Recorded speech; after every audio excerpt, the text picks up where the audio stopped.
He stood before her, a man she had loved for a decade, his eyes as cold as the marble floors of their multi-million-dollar penthouse. He uttered the words that shattered her world, "I want a divorce." Beside him, his beautiful younger assistant smirked her victory complete. He thought he was leaving his wife with nothing but a broken heart and a pittance. He thought he had all the power, all the money, and the best lawyers money could buy. What he didn't know was that the quiet, unassuming woman he was casting aside was the beloved niece of Jonathan Albright, a name whispered with fear and reverence in the darkest corners of corporate law, a billionaire phantom who didn't just win cases, he ended dynasties. And family to Jonathan Albright was everything. The air in the penthouse, usually filled with the scent of Sophie Burns' fresh-cut peonies, and the soft jazz she favored, was thick with a chilling silence. It was the kind of silence that precedes a storm, heavy and suffocating. Declan Holt, her husband of 10 years, stood across from her, his custom-tailored suit, looking more like armor than clothing. He had that look on his face, the one he got right before closing a ruthless deal, a mixture of detached ambition and predatory focus. Sophie had once found it thrilling.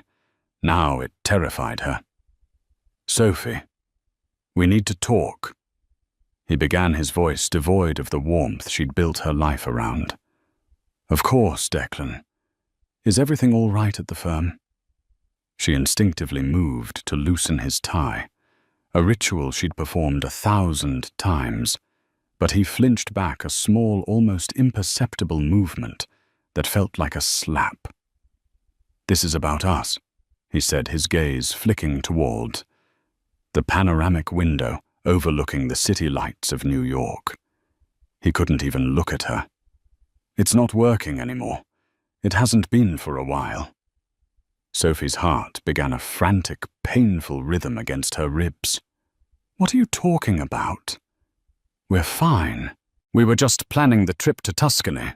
"You were planning it, Sophie," he corrected, finally meeting her eyes. They were arctic. "I've been preoccupied. I've met someone." The words hung in the air, grotesque and alien. Sophie felt the blood drain from her face. This couldn't be happening. They were Declan and Sophie, the golden couple. She had given up her promising career as a painter to support him through his MBA, hosted countless dinners, to charm his superiors, and manage their life with meticulous care so he could focus on his meteoric rise at a prestigious private equity firm. She was the foundation upon which he had built his empire. "Who?" The word was a choked whisper. As if on cue, the polished mahogany door to the penthouse swung open. In walked Kendra Shaw, Declan's junior analyst. She was everything Sophie wasn't. Any more sharp, sleek her ambition, a palpable energy field. She wore a dress that was criminally expensive and utterly inappropriate for a simple visit. She walked not to the living area, but directly to Declan's side, her hand possessively sliding into his. The gesture was a declaration of war. "Kendra." Sophie's voice broke. The betrayal was a physical blow, knocking the air from her lungs.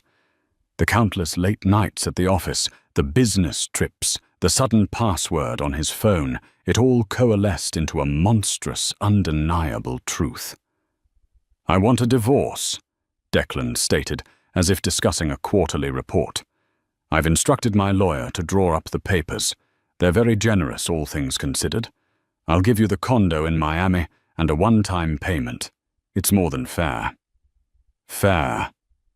Sophie's shock was slowly being consumed by a rising tide of white-hot rage.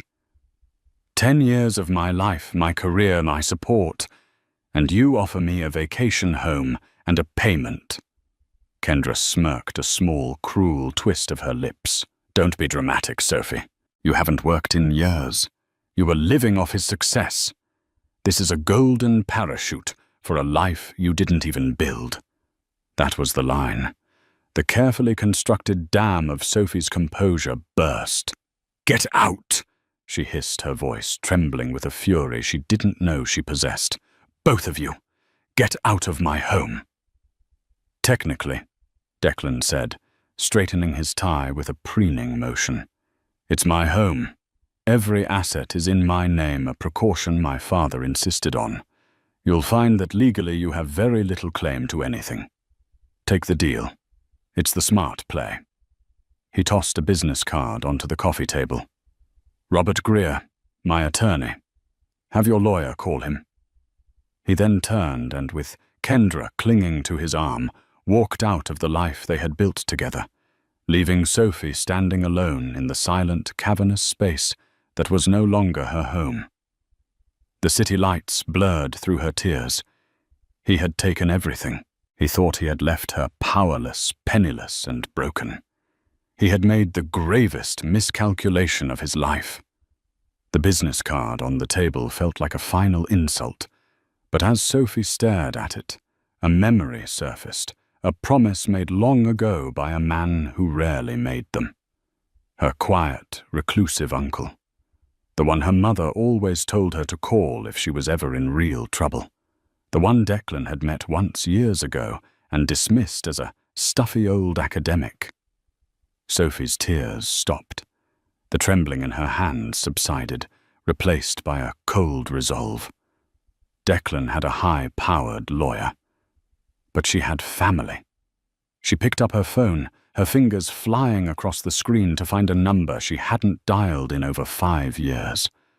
The next 2 days were a blur of hollowed-out shock and nauseating anxiety. Sophie stayed with her friend Laura Chen in a cozy apartment that felt both like a sanctuary and a cage. The official documents arrived via a stone-faced courier.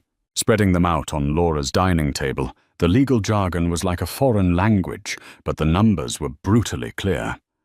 Declan's offer, which he'd called generous, was an insult spat in the face of their shared history. He offered her the Miami condo, which she knew was saddled with debt from a recent renovation, and a one-time payout of $250,000. In the context of their lifestyle of the tens of millions Declan managed and earned, it was less than a rounding error. It was what he might spend on a car. Or a few watches. The penthouse, the art collection, she had painstakingly curated their stock portfolio, their savings. All of it was claimed by him, protected by a prenuptial agreement. She'd been rushed into signing days before their wedding, told it was a mere formality for his family's business. "This is a joke, Sophie," Laura said, her eyes blazing with indignation as she scanned the pages. "He's trying to erase you, to pay you off like a fired assistant, not the woman who was his partner for a decade." "He said everything is in his name," Sophie whispered, tracing the letterhead of the law firm, Greer, Caldwell and Finch. It looked expensive and intimidating. "He said I have no claim." "That's what his shark of a lawyer wants you to believe," Laura insisted. "You need to fight this. You can't let him do this to you." The fight felt impossible. Sophie felt like a rowboat caught in the wake of a super yacht. Declan had the money, the connections, the aggression. She had a defunct art degree and a dwindling sense of self-worth. The name on the business card, Robert Greer, was known for his scorched earth tactics. He didn't just win. He humiliated his opponents. That night, unable to sleep, Sophie found herself scrolling through old photos on her phone. Pictures of her and Declan in their early days, young, happy, full of dreams. In one, they were at a family reunion at her mother's insistence. Standing off to the side, looking uncomfortable in the casual setting, was her mother's brother, Jonathan. Uncle Jonathan was a figure of quiet mystery in her life. He was her mother's older brother, a man who had left their humble Midwest town for the East Coast on a scholarship and never truly looked back. He sent lavish but impersonal gifts for birthdays and holidays. He had attended her wedding, stayed for precisely 1 hour, and gifted them a rare first-edition book that Declan had promptly stored away. Declan had been dismissive. "Your uncle is an odd one, Soph. All that money and he dresses like a history professor." But Sophie remembered her mother's words spoken to her a month before she passed away. "Sophie, honey, if you are ever in real serious trouble, the kind of trouble that feels like the world is ending, you call Jonathan. Don't be proud. Just call. He takes care of family." It felt like a last resort, a desperate plea to a virtual stranger. What could he do? He was just a lawyer, wasn't he? Probably semi-retired, living off old money. But Declan's cruelty had pushed her past the point of pride. She was in the kind of trouble that felt like the world was ending. With a deep, shuddering breath, she found his number in her contacts. It was just listed as Uncle Jonathan. Her thumb hovered over the call button. She imagined his detached, formal voice. She imagined having to explain her humiliating failure of a marriage. She almost backed out, but then she pictured Kendra's triumphant smirk, and a steel rod of determination solidified in her spine. She pressed the button. It rang twice. "This is Albright." The voice was exactly as she remembered, deep calm and utterly devoid of fluff. There was an unnerving stillness to it, as if he existed in a soundproof room. "Uncle Jonathan, it's Sophie. Sophie Byrne."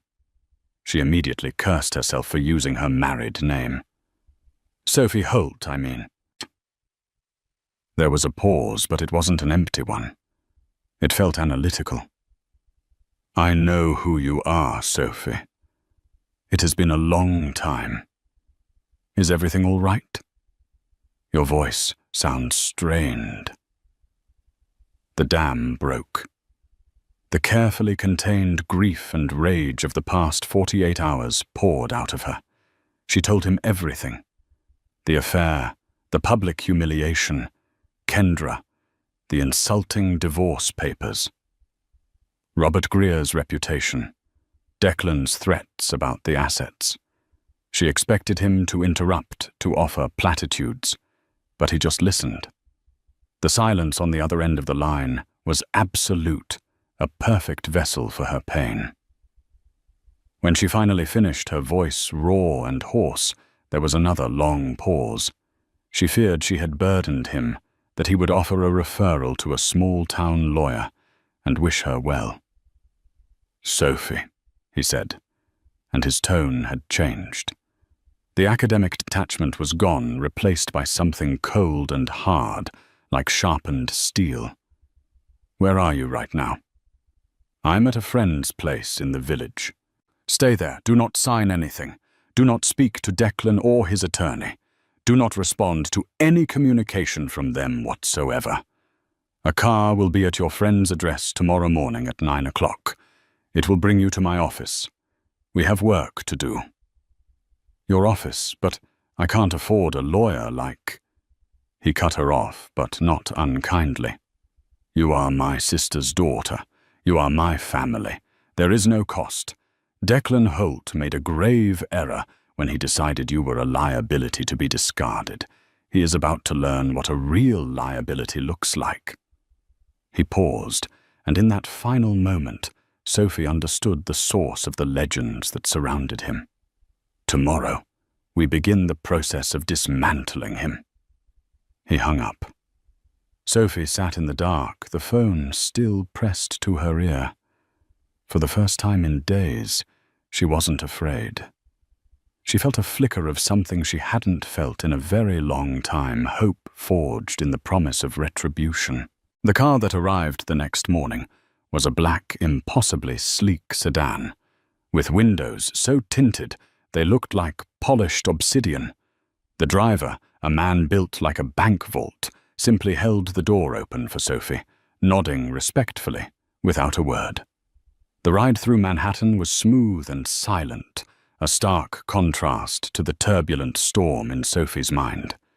She had expected to be taken to a standard law office, perhaps a floor in a mid-town skyscraper. She was wrong. The car pulled into a private gated driveway in front of a historic brownstone on the Upper East Side. It was elegant and understated, with no sign, no plaque, nothing to indicate the power that resided within. The driver escorted her to the heavy oak door, which opened before he could knock. A woman in a perfectly tailored grey suit greeted her. "Miss Byrne, Mr. Albright is expecting you. Please come in." The interior was not an office.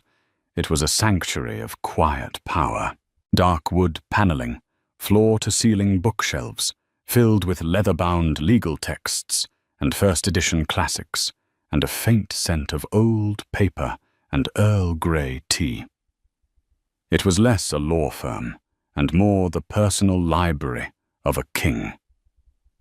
She was led to a large study at the back of the house, overlooking a serene, manicured garden.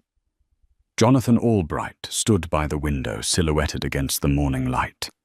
He was taller than she remembered, dressed not in a flashy suit, but in a simple, perfectly cut charcoal wool jacket and trousers. He turned, and his eyes, a piercing grey, met hers. There was a kindness in them she hadn't seen before, reserved only for her. "Sophie," he said, his voice softer now.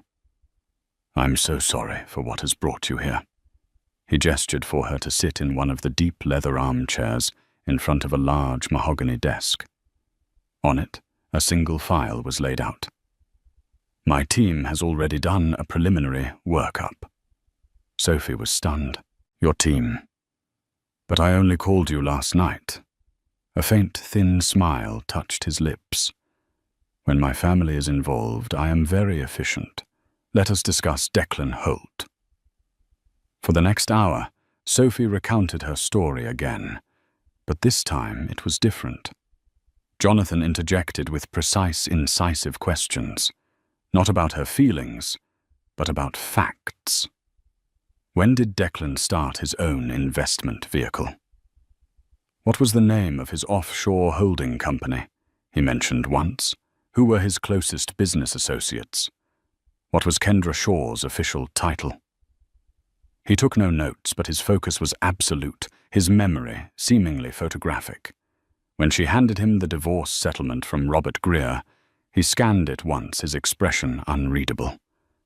Then he did something that shocked her. He took the thick stack of papers and without a word dropped it into the wastebasket beside his desk. "That," he said calmly, "is an offer made by a man who believes he is negotiating with an amateur. He is not. He is negotiating with me." He leaned forward, his hands clasped on the desk. "Sophie, I need to be clear about what happens next. The path we are about to take is not a gentle one. Mr. Greer and your husband play dirty. They will try to slander you, to paint you as a vindictive gold digger. They will lie, they will hide assets, and they will use every dirty trick in their playbook. It will be unpleasant." He paused, his grey eyes locking onto hers. "But they have made two fatal mistakes. First, they underestimated you. Second, they have no idea who I am. My name is not on any letterhead. I am a silent partner in 3 of the most powerful firms in the world. I don't litigate traffic disputes, Sophie. I restructure nations' debts. I handle hostile takeovers for corporations that could buy small countries. I advise people whose names you only read about in history books. And when I take on a personal case, I do not lose." The sheer weight of his words settled over her. This was the man Declan had dismissed as a stuffy academic. "Declan thinks his wealth is a fortress," Jonathan continued, his voice dropping to a low, dangerous tone. "He is about to find out it is a house of cards in a hurricane. We will not be asking for a fair settlement. We will not be asking for the penthouse and a portion of his portfolio. That is the game he wants to play. We will play a different one." He stood and walked over to a credenza, pouring her a glass of water. "Our objective is twofold. First, we secure your future, not with his scraps, but with the full half of the marital assets he has illegally concealed. Second, we ensure that Declan Holt understands in no uncertain terms the profound consequences of betraying my sister's daughter." He handed her the glass, his expression shifting from iron to avuncular care.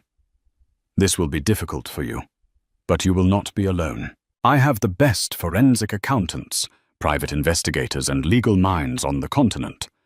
They now work for you. All I need from you is your trust and your permission to act."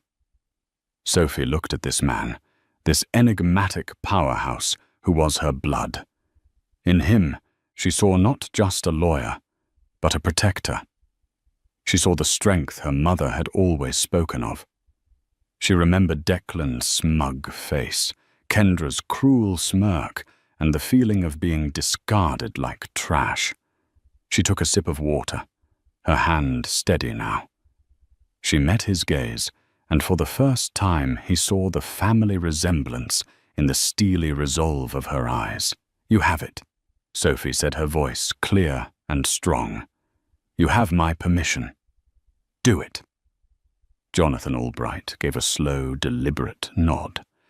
It was the nod of a general who had just been given the order to advance. "Excellent. Now let's talk about the shell corporation he registered in the Cayman Islands 3 years ago, the one he thinks no one knows about." Declan Holt was enjoying the spoils of his new life. With Sophie gone, Kendra had moved into the penthouse, her influence spreading like an invasive vine, replacing Sophie's elegant taste with something more modern and ostentatious.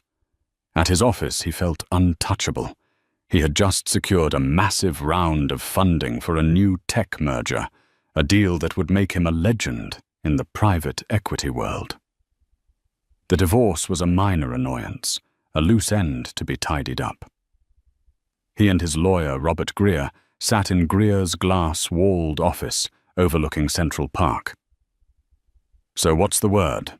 Declan asked, swirling the amber liquid in his glass. "Has she caved yet? I assume she's hired some second-rate divorce attorney who's billing her by the hour to cry on his shoulder." Greer chuckled a slick, self-satisfied sound. "Not yet. I received a letter this morning. She's retained counsel." He slid a piece of paper across his desk. The letterhead was simple, almost archaic, J. Albright, ESQ. Declan squinted at it. "Albright, never heard of him. Some old-timer, probably. Is he good?" "There are a few Albrights in the bar registry. None of them are big names in matrimonial law. Probably a semi-retired friend of the family. He's asking for preliminary financial disclosures. Standard procedure. We'll send him the basics, the doctored statements we prepared. He'll posture demand a bit more, and we'll settle for a little over our initial offer to make him look good." "She'll be out of your hair in a month," Greer said with a wave of his hand. "Good," Declan said, taking a satisfying sip of his scotch. "The faster the better. I want this merger closed and my life simplified before the end of the quarter." He had no idea that hundreds of miles away, in a secure, soundproof data center in a discreet Virginia suburb, Jonathan Albright's team was already light years beyond preliminary disclosures. Jonathan didn't play by the standard rules of discovery, because he knew men like Declan never would. He operated on the principle that the truth is always there. You just have to know how to listen to the silence. His lead forensic accountant, a quiet man named David Chen, coincidentally. Laura Chen's older brother, a fact Jonathan filed away as a pleasant irony, was a genius at navigating the digital ghosts of hidden money. "He's arrogant," David said to Jonathan over a secure video link, pointing at lines of code on his screen. Declan Holt uses a top-tier encryption for his primary servers, but he's got a secondary personal server routed through a proxy in Panama. He thinks it's his private playground. It's where he keeps the real books. For 2 weeks, David's team worked not with hacking tools, but with meticulous legal precision. They subpoenaed server hosting companies, cross-referenced IP logs with Declan's travel records, and pieced together a digital breadcrumb trail. They found the ghost server, and on it, they found the real Declan Holt. It was far worse than just hiding marital assets. Declan was running a classic pump and dump scheme within his own firm's merger deal. He was using a network of offshore shell corporations, the very ones he used to hide his money from Sophie, to artificially inflate the stock value of the smaller tech company. Once the merger was announced, he and a small circle of co-conspirators planned to sell off their shares, making hundreds of millions, while the parent company and its investors would be left holding a massively overvalued and ultimately worthless asset. It wasn't just unethical. It was felony-level securities fraud. Jonathan Albright sat in his study, reading the report from David's team. His face remained impassive, but a cold fire burned in his eyes. Declan wasn't just a cheating husband. He was a common criminal dressed in a bespoke suit. This changed the game entirely. Meanwhile, Sophie was undergoing her own transformation. Jonathan insisted she be involved in every step. He had her sit in on meetings, explaining the complex financial structures in simple, clear terms. He wanted her to understand the depth of Declan's deception, not just emotionally, but intellectually. He also assigned a junior associate, a bright young man named Ben Carter, to work with her, organizing her personal records, old emails, photo albums with dates, travel itineraries. "Every piece of your life together is a thread," Ben explained. "Mr. Albright believes in weaving a complete tapestry.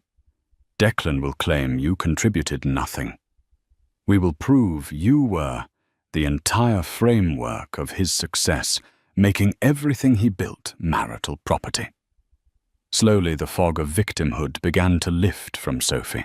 She found old emails where she'd given Declan advice on a difficult client notes she had taken that helped him prepare for a major presentation, photos of them at events she had single-handedly organized to advance his career.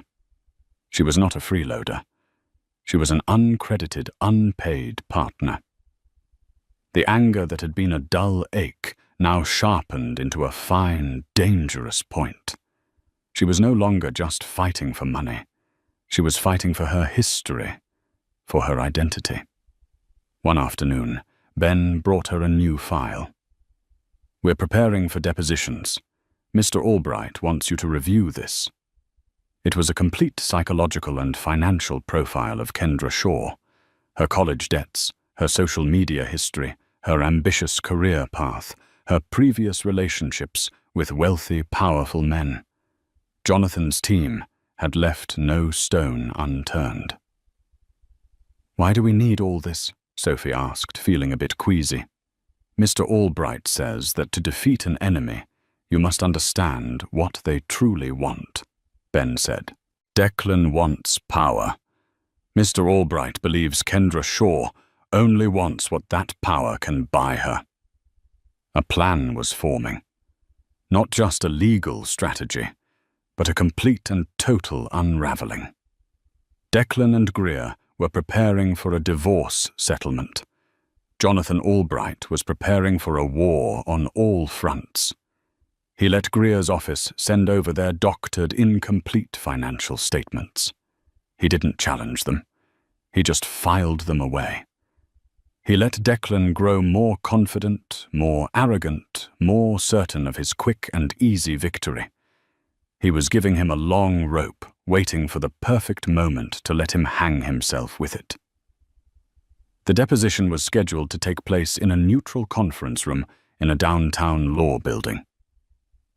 The room was designed to be sterile and intimidating, a long, polished table, uncomfortable chairs, and a single unblinking camera in the corner. Declan Holt arrived with Robert Greer, both men looking confident and relaxed, as if they were stopping in on their way to a celebratory lunch. Declan wore a smirk that never quite left his face. He saw Sophie sitting on the opposite side of the table and gave her a nod that was both condescending and pitying. She looked different. Her hair was pulled back in a severe professional style, and she wore a simple but impeccably tailored dark blue dress. There was a stillness about her he didn't recognize. Beside her sat a bland-looking, middle-aged man who introduced himself as Ben Carter. Declan assumed he was her lead attorney. Greer leaned over to Declan. "See, not even the main guy showed up. He sent a junior. They're not serious. We'll be out of here in 2 hours." The court reporter swore Declan in. Ben Carter began with a series of simple foundational questions about his career, his income, and the timeline of his marriage. It was boilerplate, and Declan answered with practiced ease, occasionally glancing at Greer for an approving nod. An hour into the deposition, the door to the conference room opened silently. Jonathan Albright entered. He didn't make a sound, simply taking a seat in a chair against the back wall behind Sophie's line of sight, but in Declan's direct view. He opened a thin, leather-bound folder and began to read as if he were merely an observer. Declan's flow faltered for a second. He glanced at Greer, who just shrugged, equally perplexed. Who was this old man? Ben Carter continued with his questions, but now they began to subtly shift. Mr. Holt, let's turn to your corporate assets. Can you list for the record all entities holding companies or investment vehicles in which you hold a controlling interest?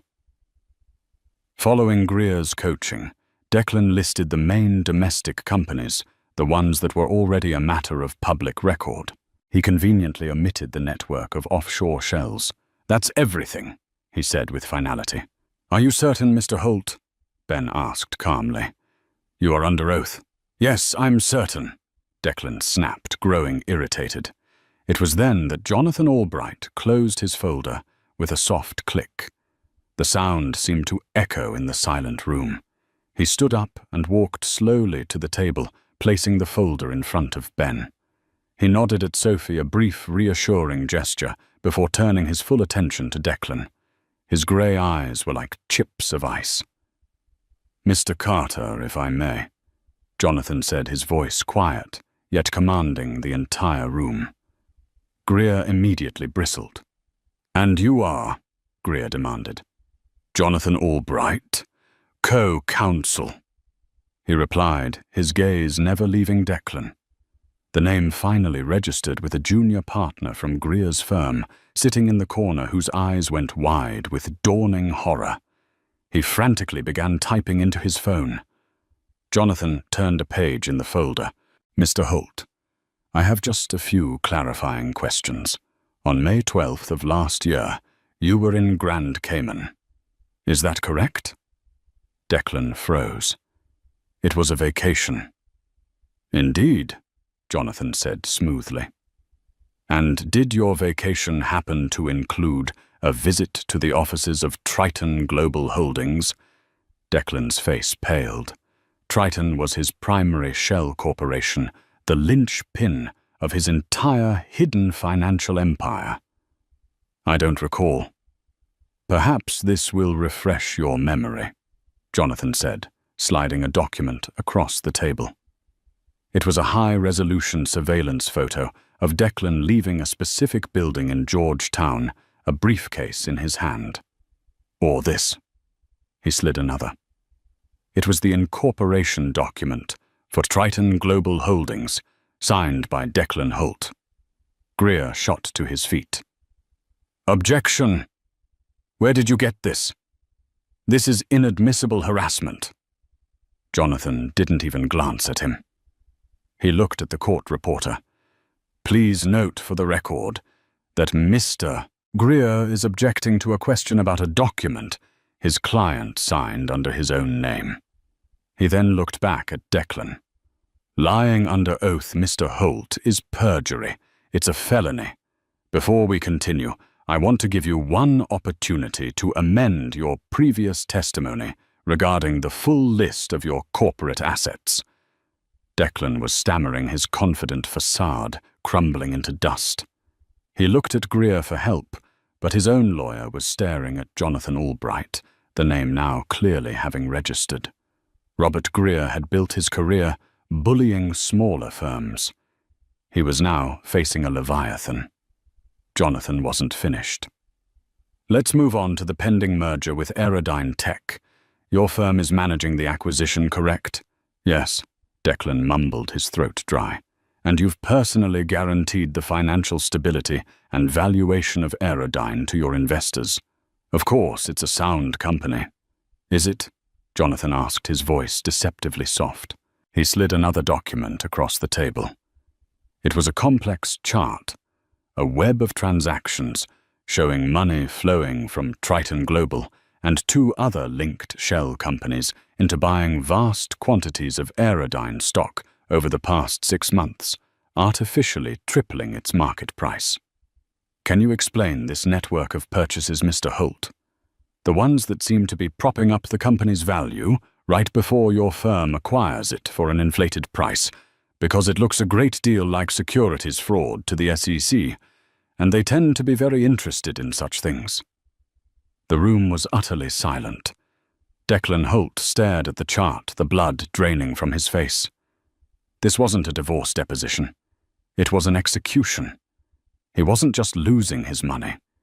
He was losing his freedom. Jonathan leaned forward slightly. My niece Sophie has been through a great deal of distress. We are here today to discuss a fair and equitable division of the marital assets, all of them, and I find myself in a very generous mood. So let us for a moment forget about the SEC. Let us forget about the U.S. Attorney's Office. And let's you and I and Mr. Greer here have a frank discussion about what a truly generous settlement for Sophie might look like. Take your time. We have the rest of the day. Declan looked from the damning evidence on the table to the unblinking eye of the camera, and then to the cold, unwavering gaze of the man who had just systematically dismantled his entire world in less than 10 minutes. He was trapped, utterly and completely. The deposition was a bloodbath. When Kendra Shaw was called in next, she walked in with the same confident swagger as Declan. She had been coached to portray Sophie as an uninvolved spendthrift wife who was emotionally unstable. Jonathan allowed her to give her rehearsed speech. He let her lie about the timeline of her affair with Declan. He let her paint her self-serving picture. Then he calmly presented her with her own evidence copies of her credit card statements, showing lavish gifts from Declan dating back 2 years. Hotel folios from their business trips booked on a corporate card linked to one of Declan's shell companies. And text messages subpoenaed from the phone company, where she and Declan openly discussed his plan to hide assets from his soon-to-be ex-wife. Kendra's testimony collapsed into a pathetic series of "I don't recall" and "I'm not sure."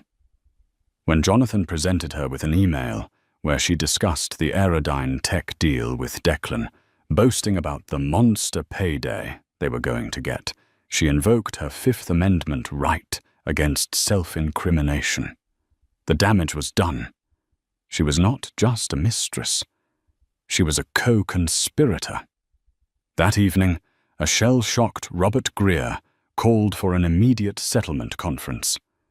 The bravado was gone, replaced by the quiet panic of a man whose career was flashing before his eyes.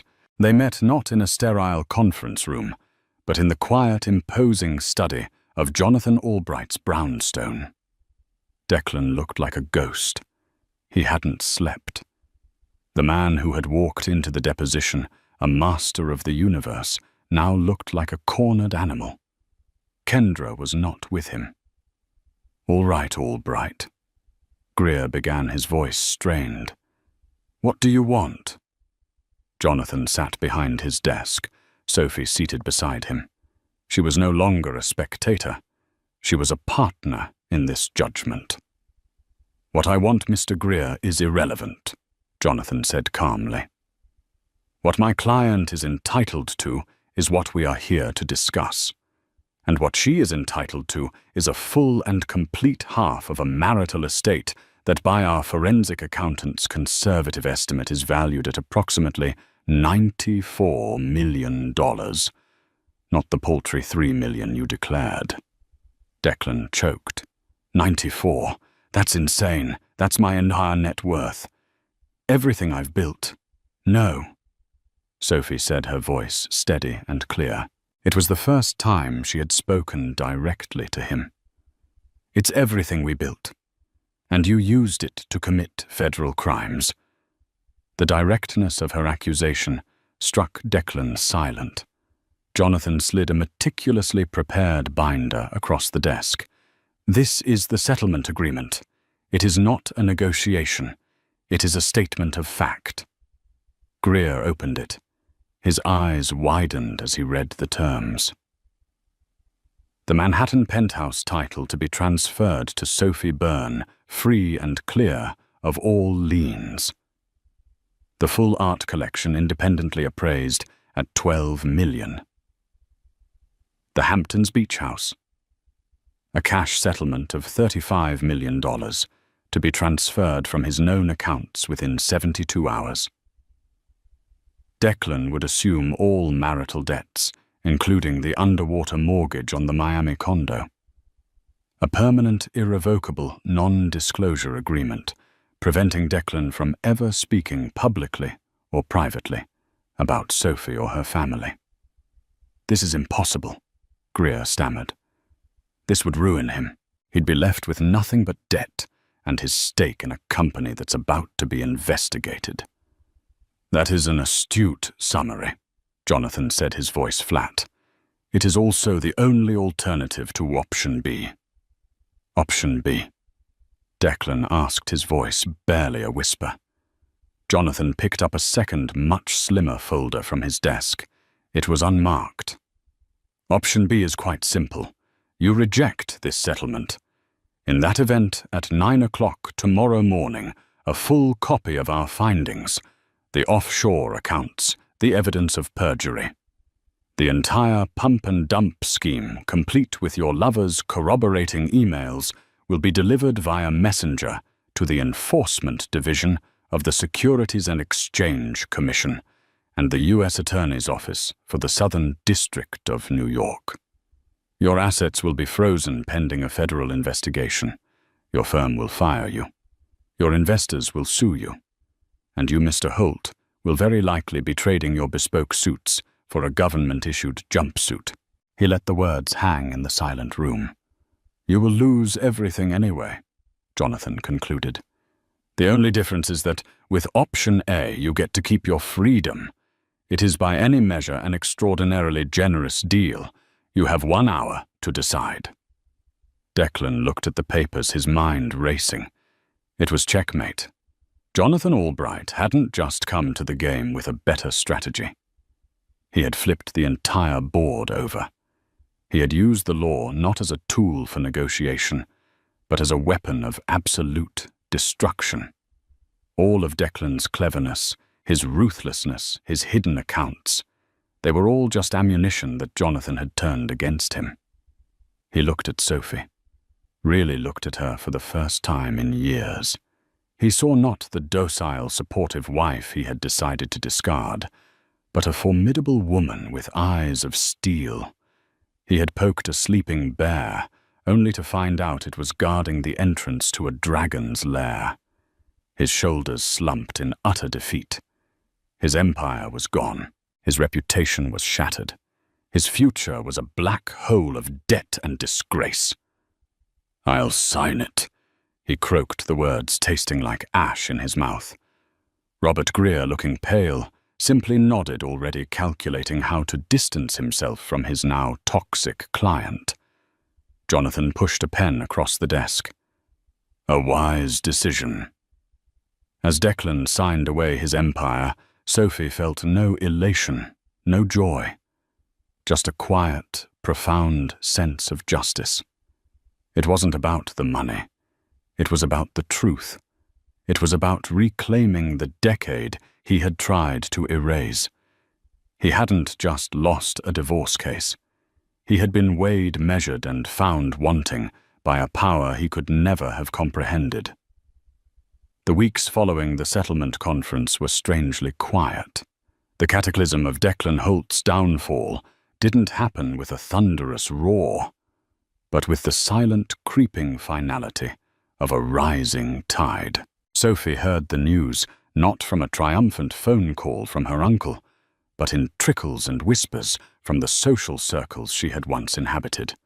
A call from a former friend, her voice dripping with faux concern, mentioning Declan had abruptly resigned from the firm. A small dry article in the financial section online about the collapse of the Aerodyne Tech merger, citing unforeseen internal complications. The news was sanitized, scrubbed of its damning details by corporate lawyers, but the message was clear. Declan was out. He was erased. Then came the final pathetic bookend to that chapter of her life. Laura called her voice a mixture of pity and disgust. Kendra Shaw had been seen at the airport boarding a flight to London. A mutual acquaintance had reported that she had left Declan a terse note and had taken with her a Patek Philippe watch he'd just given her, a parting gift she apparently felt she had earned. He had traded his entire kingdom for a mercenary's fleeting loyalty, and in the end was left with nothing but debt and the hollow echo of his own arrogance. Sophie felt no thrill of victory, no surge of vengeful pleasure. There was only a profound, somber sense of closure. The war was over. The ghost that had haunted her was exorcised. Her first act of reclamation was to return to the penthouse. Walking through the door with the keys feeling heavy and foreign in her hand was a surreal experience. The space was still filled with the ghosts of her past life. Kendra's sterile, modernist furniture, all chrome and black leather, felt like an insult to the home Sophie had so lovingly curated. For a day, she simply walked the silent rooms, touching the cold marble countertops, looking out at the sprawling city that had once felt like their shared throne. It wasn't a home anymore. It was a museum of a life that no longer existed. The next morning, she made a decision. She hired a team of movers with a simple instruction. Take everything that isn't nailed down, donate the furniture, sell the electronics. I want the space empty. She didn't watch them work. Instead, she went to her storage unit, a place she hadn't visited in years, and unsealed a large, dusty trunk. Inside, protected by cloth, were her old art supplies. The familiar sharp scent of turpentine, linseed oil, and old charcoal filled her senses, and it felt like breathing for the first time in a decade. When she returned to the penthouse, it was a cavernous, empty shell. Sunlight streamed through the floor-to-ceiling windows, illuminating dust motes dancing in the air. In the center of the vast, empty living room, she unrolled a canvas, set up an easel, and began to paint. At first her hands felt clumsy, her mind blank. But then something broke free. All the pain, the betrayal, the rage, and the slow, dawning hope of the past few months poured out of her. She painted with a feverish intensity, losing track of time, forgetting to eat, forgetting everything but the colors and the shapes forming before her. She was not just painting a picture. She was rebuilding a soul. The penthouse, the Hamptons house, the art collection Declan had viewed as mere assets on a spreadsheet, she sold them all. It was a systematic dismantling of her past, a cleansing by fire. She worked with a team of financial advisors, recommended by Jonathan, her own team, and found a deep, surprising satisfaction in the work. She was no longer a passive beneficiary of wealth. She was its intelligent, decisive steward. With the immense capital she now commanded, she didn't retreat into a quiet life of luxury. She went on the offensive for her dreams. She found a beautiful neglected building in Soho, a former textile factory, with incredible light and soaring ceilings. She poured her energy and resources into transforming it, not just managing decorators, but directing architects and contractors. She was building something that was wholly and completely hers. She named it the Byrne Gallery. Her own name, the one she was born with, was etched in elegant steel letters beside the door. The opening night was a resounding success. The space was alive, filled with the vibrant, pulsing energy of New York's art scene. Critics, collectors, artists, and friends mingled their voices a happy buzz under the high ceilings. The walls were covered not with the cold, calculated investments Declan had favored, but with the bold, passionate work of emerging artists, the very people she wanted to champion. Sophie moved through the crowd, a glass of champagne in her hand, feeling an intoxicating sense of presence. People didn't greet her as Declan Holt's wife. They greeted her as Sophie Byrne, the gallery's visionary founder. The congratulations were not for a successful dinner party she had hosted, but for a professional and artistic triumph she had orchestrated. She saw Laura across the room, raising a glass to her, with a beaming, teary-eyed smile. She saw Ben Carter, the young associate from her uncle's team, looking around with genuine admiration. But it was in a quiet alcove, looking at a particularly striking abstract canvas, that she found the man who had made it all possible. Jonathan Albright stood with his hands clasped behind his back, looking more like a proud professor observing a star pupil than a corporate titan. He was watching her, a rare, soft smile on his face. "I could never have done this without you," Sophie said, her voice thick with an emotion that ran deeper than simple gratitude. "You gave me back my life." Jonathan turned his gaze from her to the art on the wall. "I disagree," he said, his voice calm and measured. "Declan Holt took a hostage. I merely provided the key to the cell. I opened a door for you, Sophie. You were the one who had the courage to walk through it and build all of this." He gestured around at the thriving, beautiful space she had created. "This," he said, "has nothing to do with me. This is not the result of a legal victory. This is the result of your resilience, your talent, and your will. Your mother always said you had a fire in you. You just let someone else's shadow dim it for a while." He placed a hand on her shoulder, a gesture of profound respect. "I am proud of you, not for winning a fight, but for remembering who you were meant to be all along." His words settled in her heart, a powerful, validating truth. He hadn't just been her avenger. He had been her mentor, forcing her to see the strength within herself. Later that evening, long after the last guest had departed, Sophie stood alone in the center of her silent gallery. The moonlight streamed through the large front windows, casting long shadows on the floor. She looked at her reflection in the dark glass, a woman standing tall, surrounded by art and beauty, the architect of her own world. Declan had tried to make her a footnote in his story. Instead, she had become the author of her own epic. She was no longer a victim, no longer a wife, no longer defined by anyone but herself. She was Sophie Byrne, and as she took a deep, cleansing breath, she felt a sense of peace settle over her, a peace born not of revenge, but of a profound and victorious reclamation. Her canvas was no longer empty. It was vibrant, full of life, and entirely her own. In the end, this wasn't just a story about a divorce. It was a story about power. The arrogant power of a man who sees people as assets, and the quiet, unshakable power of a family that refuses to let one of its own be broken. Sophie's journey from a heartbroken wife to a commanding figure in her own right reminds us that our greatest strength is often forged in our deepest betrayals. It shows that while money and influence can build an empire, integrity, loyalty, and a touch of righteous fury can bring it all crashing down. What do you think? Was this justice, or was it a revenge served cold? Let us know your thoughts in the comments below.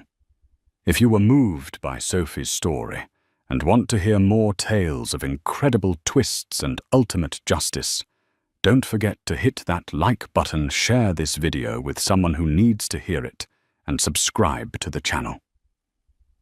Your support helps us bring more stories like this to light.